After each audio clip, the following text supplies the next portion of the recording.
సైన్యాన్ని మట్టుబెట్టి రావణుడి సింహాసనాన్ని కంపించినవాడు.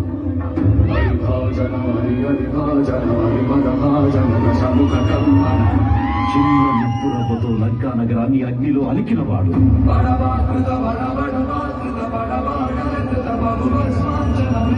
త్రేతాయుగంలో రాముడి నీడయ్యాడు.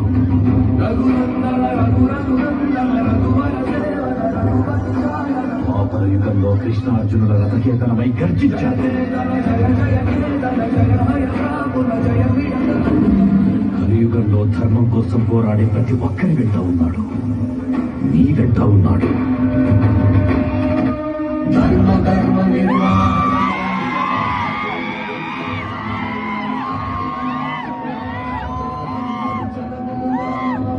యతో ధర్మస్తతో హనుమ, యతో హనుమస్తతో జయ.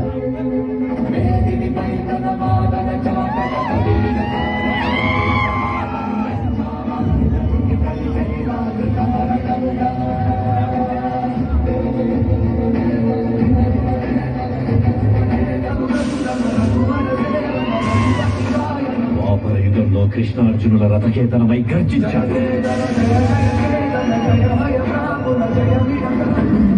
కలియుగంలో ధర్మం కోసం పోరాడే ప్రతి ఒక్కరి వెంట ఉన్నాడు.